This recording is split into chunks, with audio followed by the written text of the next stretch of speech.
अमेरिकेच्या गुप्तचर यंत्रणेच्या माहितीनुसार चीन पुढील काही आठवड्यात इराणला नवी हवाई संरक्षण प्रणाली देण्याच्या तयारीत आहे। अमेरिकन मीडियाने हे वृत्त दिलं। अमेरिका आणि इराण यांच्यातल्या युद्धविरामाबाबत चीनने मध्यस्थी केली असा दावा करण्यात येतोय। पुढील महिन्यात जिनपिंग आणि ट्रम्प यांची भेटही प्रस्तावित आहे। त्यातच आता चीन इराणला हवाई संरक्षण प्रणाली देण्याच्या तयारीत असल्यानं चीन दुटप्पी भूमिका खेळतोय का असा सवाल उपस्थित होतोय।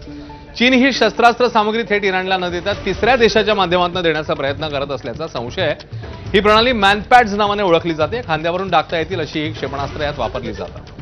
ही शस्त्र कमी उंचीवर उडणाऱ्या विमानांसाठी मोठा धोका ठरू शकतात। वॉशिंग्टनमधील चीनी दूतावासाने या सर्व आरोपांचा इन्कार केलाय। कोणत्याही संघर्षातील पक्षाला शस्त्र पुरवठा केलेला नाही असं चीनने म्हटलं। तर गुप्तचर अहवालानुसार इराण हा युद्धविरामाचा फायदा घेत आपल्या शस्त्रसाठ्याची पुनर्बांधणी करतोय आणि त्यासाठी चीनसारख्या देशांची मदत घेतोय असा संशय आहे।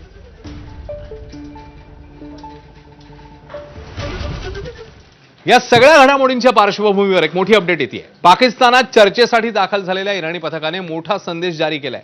अमेरिका फर्स्ट या पथकाची चर्चा होऊ घातली आहे, त्यामुळे तोडगा निघण्याची अपेक्षा आहे। त्याऐवजी इस्रायल फर्स्ट शिष्टमंडळ असतं तर तोडगा अजिबात निघाला नसता असं इराणने म्हटलं। तोडगा निघाला नसता तर आमचे हल्ले अधिक विनाशकारी झाले असते असंही इराणने म्हटलंय।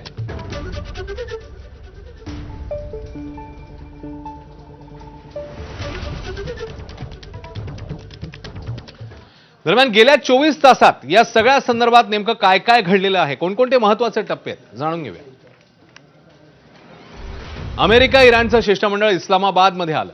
तिकडून सुरुवात झाली खऱ्या अर्थाने या चर्चेच्या दिशेने पहिलं पाऊल पडलं।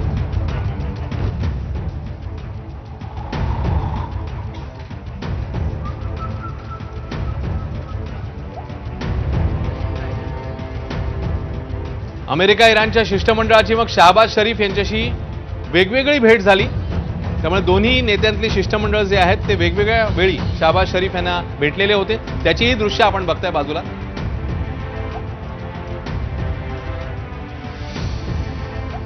तेव्हा ह्या भेटीगाठी येणाऱ्या काळातल्या युद्धावरच्या तोडग्याच्या अनुषंगाने फार महत्त्वाच्या मानल्या जात असतानाच शांतता करार न झाल्यास पुन्हा एकदा हल्ला करू अमेरिकेचे अध्यक्ष डोनाल्ड ट्रम्प यांनी ही धमकी दिली आहे।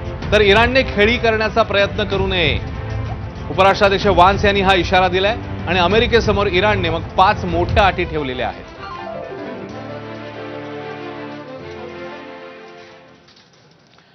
दरम्यान इस्रायल आता लेबनॉन नंतर स्पेन विरोधातही आघाडी उघडणार आहे का अशी चर्चा सुरू झाली आहे। त्याला कारण आहे स्पेनने घेतलेली भूमिका। स्पेनने गाझा युद्धविरामावर लक्ष ठेवून असलेल्या केंद्रीय समितीतनं माघार घेतली आहे। यामुळे इस्रायलचा संताप झालाय।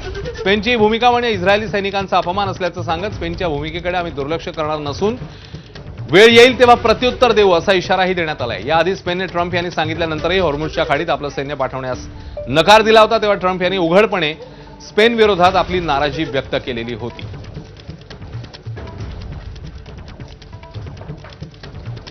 तर या सगळ्या संदर्भात डोनाल्ड ट्रम्प यांचं नेमकं म्हणणं काय जाणून घेऊया।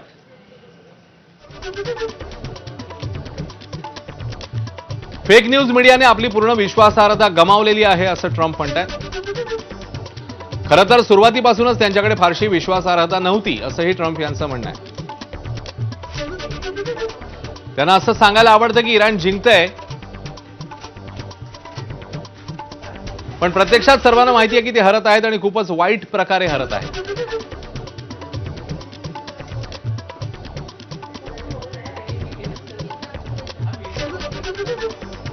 तर मीडिया संदर्भातलं ट्रम्प यांचं हे वक्तव्य आणि एकूणातच जरी चर्चा सुरू झाली असली तरी ट्रम्प मात्र आक्रमक भूमिकेत असल्याचंच बघायला मिळतं।